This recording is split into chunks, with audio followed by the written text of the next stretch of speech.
이런 질문을 해보신 적이 있지 않습니까? 하나님이 언제 일하실까? 또 하나님이 언제 이 상황을 바꾸어 주실까? 또 언제 응답하실까? 신앙의 길을 걷다 보면 때를 묻는 이러한 질문은 너무나도 자연스럽고 어쩌면 피할 수 없는 그런 질문처럼 보입니다. 그래서 우리는 조급해 하기도 하고 때로는 답답함 속에서 하나님의 뜻을 오해하기도 하는 것입니다. 그런 면에서 우리에게 익숙한 질문에 익숙한 한 문장이 있죠. 기다림도 믿음이다. 기다림도 믿음이다. 이 말은 너무 많이 들어서 때로는 가볍게 느껴지지만 우리 실제 신앙의 자리, 삶의 자리를 돌아보면 기다림이란 결코 가볍지 않음을 우리는 너무나도 잘 알고 있습니다. 기다림은 아무것도 하지 않는 시간이 아니라 실제로 가장 많은 싸움이 일어나고 있는 시간이고 또 가장 깊은 믿음이 우리에게 요구되는 그런 자리인 것입니다.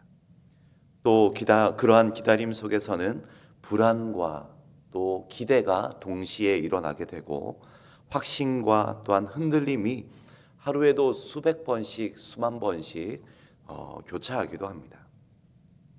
사도행전 1장은 바로 이런 기다림의 자리에서 시작하고 있습니다.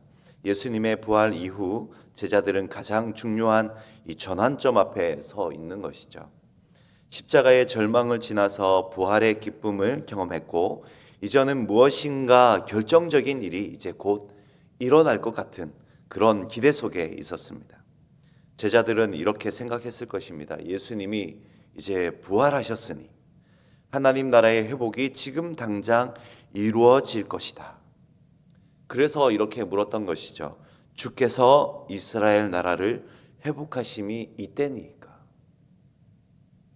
이 질문 속에는 이 제자들의 기대도 있고 조급함도 있고 또 여전히 자기 중심적인 소망도 담겨 있는 것입니다. 오늘 본문은 우리에게 분명히 말씀합니다. 신앙은 그때가 언제인가 때를 맞추는 그런 기술이 아니라 때를 준비하는 삶이다라는 것입니다. 하나님은 언제 하실지를 알려주시기보다 그 때를 어떻게 준비해야 하는가 그것을 먼저 가르쳐주고 계신 것입니다. 그래서 오늘 이 말씀을 통해서 기다림의 시간 속에서 우리가 어떤 자세로 서 있어야 하는지 주님이 원하시는 준비의 모습은 무엇인지 함께 묵상하고 기도하는 새벽 되어지길 소망합니다. 먼저 예수님께서 예루살렘을 떠나지 말라고 하신 이유를 함께 살펴보았으면 좋겠습니다. 떠나지 말라고 하신 이유가 있더라라는 것이죠. 4절을 보시기 바랍니다. 사도와 함께 모이사 그들에게 분부하여 이르시되 예루살렘을 떠나지 말고 내게서 들은 바 아버지께서 약속하신 것을 기다리라.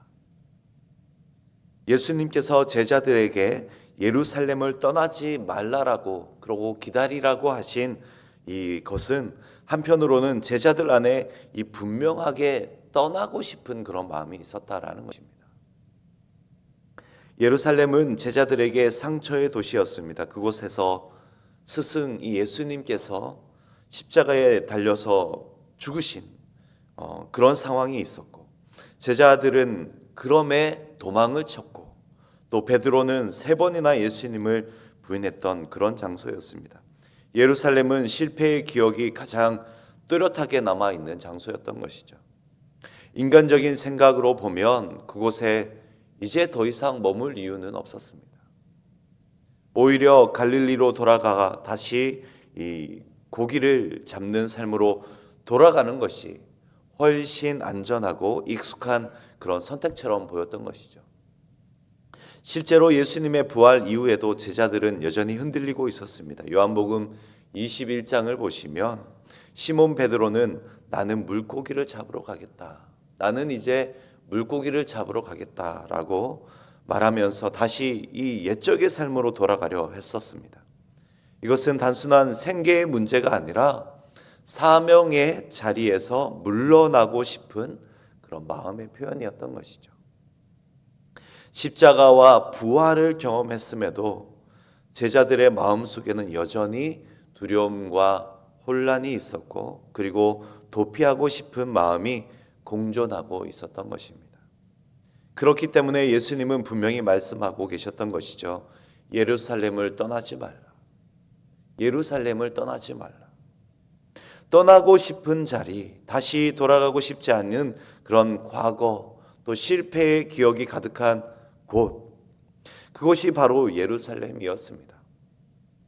그러나 주님은 그 자리에서 도망치지 말라고 분명히 말씀하고 계셨습니다. 왜냐하면 하나님은 우리가 가장 연약해져 있던 자리에서 가장 새로운 일을, 또 가장 놀라운 역사의 일을 시작하시려고 준비하고 계셨기 때문에 그렇습니다. 오늘 본문에도 있지만 이 누가복음 24장 49절을 한번 보시기 바랍니다. 볼지어다 내가 내 아버지께서 약속하신 것을 너희에게 보내리니 너희는 위로부터 능력으로 입혀질 때까지 이 성에 머물라. 곧 예루살렘을 떠나지 말라는 이 명령은 즉흥적이고 또 단순한 위로의 차원의 지시가 아니라 성령의 약속을 이루기 위한 하나님의 의도된, 우리 예수님의 의도된 기다림의 자리였던 것입니다. 그래서 예루살렘은 십자가의 자리였지만 동시에 성령 강림의 자리가 되었고 눈물의 장소였지만 교회의 출발점이 된 그런 장소가 되었습니다. 제자들의 두려움이 가장 컸던 그곳에서 하나님의 능력이 가장 분명하게 나타난 그런 장소로 준비하셨고 또 그렇게 사용하셨던 것입니다. 이것이 하나님의 방식인 것이죠. 하나님은 우리가 떠나고 싶어하는 바로 그 자리에서 우리를 다시 세워주시는 것입니다. 신앙생활 속에서 우리도 제자들과 비슷한 마음을 가질 때가 있습니다. 어떤 관계에서, 또 어떤 사역에서, 어떤 상황 가운데, 또 어떤 가정의 문제 속에서 이제는 그만 떠나고 싶다라고 느껴질 때가 있습니다. 더 이상 이제 그 자리에 머물고 싶지 않은, 그래서 의미가 없어 보이고 버티는 것보다 이제는 도망치는 것이 더 지혜로워 보일 때도 있는 것이죠. 그러나 바로 그때 주님은 우리에게도 말씀하십니다. 떠나지 말고 기다리라. 무조건 참으라, 무조건 인내하라는 그런 말씀이 아닌 것입니다. 다시 한번 말씀드리지만 제자들이 예루살렘에 머물러서 성령의 능력을 입어야 했던 그런 기다림, 그래서 우리를 그 자리에 머무르게 하시는 이유도 분명히 있는 것이죠. 우리가 아직 그 자리에서 받아야 할 약속이 있기 때문에 그렇습니다.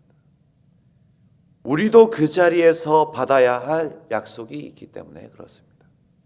사랑하는 성도 여러분, 혹시 지금 우리 안에 떠나고 싶은 마음이 있지 않습니까? 내려놓고 싶은 자리, 더 이상 버티고 싶은 자리, 버티고 싶지 않는 자리, 실패의 기억이 남아있는 그런 자리들이 우리에게도 여전히 남아있을 것입니다. 그러나 우리에게도 말씀하시는 주님의 음성을 들을 수 있길 소망합니다. 떠나지 말고 기다리라. 그 자리를 끝이 아니라 준비의 자리로 주시는 줄 믿으시고 그 자리에서 성령으로 새롭게 하시고 새 힘과 새 사명을 주시는 우리 주님을 더욱더 깊이 만나는 그런 시간과 장소가 되어지길 소망합니다. 둘째로 말세의 때를 살아가는 우리에게 가장 중요한 것은 그때가 언제인가 보다 그때를 기다리며 우리가 어떻게 살아가야 하는가라는 것이 더 중요하다라는 사실입니다. 어떻게 우리는 살아가야 하는가. 제자들은 주님의 부활을 경험한 이후에 여전히 한 가지 질문에 붙들려 있었습니다. 그것은 언제입니까? 그때가 언제입니까? 라는 질문이었습니다. 6절입니다. 우리가 그들이 모였을 때에 예수께 여쭈어 이르되 주께서 이스라엘 나라를 회복하심이 이때니까. 이 질문은 제자들의 이 단순한 호기심이 아니라 기대와 불안 그리고 여전히 남아있던 이 인간적인 소망이 뒤섞여 있는 그런 질문이었습니다. 고난은 끝난 것 같고 예수님의 부활도 이제 이루어졌으니 이제는 그분의 그 크신 능력으로 하나님의 나라가 눈에 보이는 방식으로 완성될 차례라고 생각했던 것입니다. 그러나 예수님의 대답은 제자들의 기대와 또 소망과는 전혀 다른 방향이었습니다. 7절을 보시기 바랍니다. 이르시되 때와 시기는 아버지께서 자기의 고난을 두셨으니 너희의 알 바가 아니다. 너희가 알 바 아니다. 언제인지에 대한 질문의 대답은 너무나도 단호했던 것입니다. 너희가 알 바가 아니다. 그리고 곧바로 이렇게 말씀하시죠. 8절입니다. 오직 성령이 너희에게 임하시며 너희가 권능을 받고 예루살렘과 온 유대와 사마리아와 땅끝까지 이르러 내 증인이 되리라 하시니라. 곧바로 어떻게 살아야 하는가라는 질문으로 제자들의 시선을 돌리고 계십니다. 여기서 우리는 신앙의 아주 중요한 요소를 발견하게 되는 것이죠. 하나님은 우리의 관심이 이 미래의 때에 머무르기를 원하지 않으시고 오늘의 이 사명으로 향하기를 원하신다라는 사실입니다. 말세 신앙의 핵심은 말세의 날짜를 계산하는 것이 아니라 말세를 향해 살아가는 성도의 삶의 모습 또 태도에 있다라는 것입니다. 성경은 말세를 사는 성도의 자세를 반복해서 계속해서 가르쳐주고 있습니다. 예수님도 이렇게 말씀하셨습니다. 마태복음 24장 42절입니다. 그러므로 깨어 있으라. 어느 날에 너희 주가 임할는지 너희가 알지 못함이니라. 그 앞에 수많은 말세의 징조를 말씀하시면서도 그 날과 그때는 아무도 모른다고 분명히 선을 그으셨습니다. 대신 어떻게 하라고 말씀하고 계십니까? 깨어 있으라라고 말씀하셨습니다. 깨어 있으라. 베드로전서 4장 7절에서도 이렇게 말하고 있죠. 만물의 마지막이 가까웠으니 그러므로 너희는 정신을 차리고 근신하여 기도하라. 말세는 공포의 시간이 아니라 두려움 속에서 그때가 언제 올지 계산하며 그렇게 기다리는 시간이 아니라 깨어 있음과 또 기도로 준비하는 시간이라 그렇게 우리에게 안내하고 있는 것입니다. 예수님은 제자들이 말세에 대한 충만한 지식으로만 무장하고 겸비하기를 원하지 않으셨던 것입니다. 대신 성령의 권능으로 이 땅에 오늘을 살아가기를 원하셨던 것이죠. 그래서 예수님은 말세의 때를 설명하시기보다 말세를 살아갈 사명을 그들에게 분명히 말씀해 주셨던 것입니다. 내 증인이 되리라. 내 증인이 되리라. 증인은 미래를 예언하는 사람이라기보다는 성령으로 현재를 살아내는 사람입니다. 증인은 모든 것을 다 아는 사람이 아니라 은혜를 숨기지 않고 오늘 분명하게 드러내는 그런 증거하는 사람인 것이죠. 성령이 임하시면 두려움이 걷히고 거리로 나가게 됩니다. 침묵하던 사람이 담대히 복음을 전하게 되는 것이죠. 이것이 때를 준비하는 성도의 삶의 모습인 것입니다. 우리의 신앙도 마찬가지입니다. 우리는 종종 언제 이 상황이 끝날지, 언제 응답되어질지, 언제 회복하실지 그렇게 물었던 우리의 질문, 우리의 삶의 모습이 있는 것이죠. 그러나 이러한 질문들을 뒤로하고 주님의 질문에 귀 기울일 수 있어야 하는 것입니다. 그 기다림의 시간을 우리는 어떻게 보내고 있는가? 그 때의 시간을, 그 기다림의 시간을 우리는 어떻게 지내고 있는지 우리 주님은 우리에게 물으시는 것입니다. 하나님의 때를 향해 준비하는 성도의 모습은 세상과 거리를 두고 등지며 살아가는 삶의 모습이 아닌 것이죠. 오히려 세상 한가운데 오늘을 살아가는 삶입니다. 세상 한가운데 서서 성령의 사람으로 살아가는 것이죠. 예루살렘에서도 증인이 되어야 하고 온 유대에서도 증인이 되어야 하며 사마리아에서도 땅끝에서도 성령의 사람으로 살아가는 그런 삶인 것입니다. 우리에게도 주어진 가정, 또 일터, 교회, 주어진 자리자리에서 예수 그리스도의 증인으로 살아가는 것이 말세의 삶을 살아가는, 또 말세의 때를 준비하는 성도의 삶의 모습인 것이죠. 사랑하는 성도 여러분, 말세의 때를 어떻게 살아가고 계십니까? 여전히 어려움과 여전히 두려움들, 또 넘어야 할 막연한 산들이 여전히 우리 앞에 오늘도 놓여 있습니다.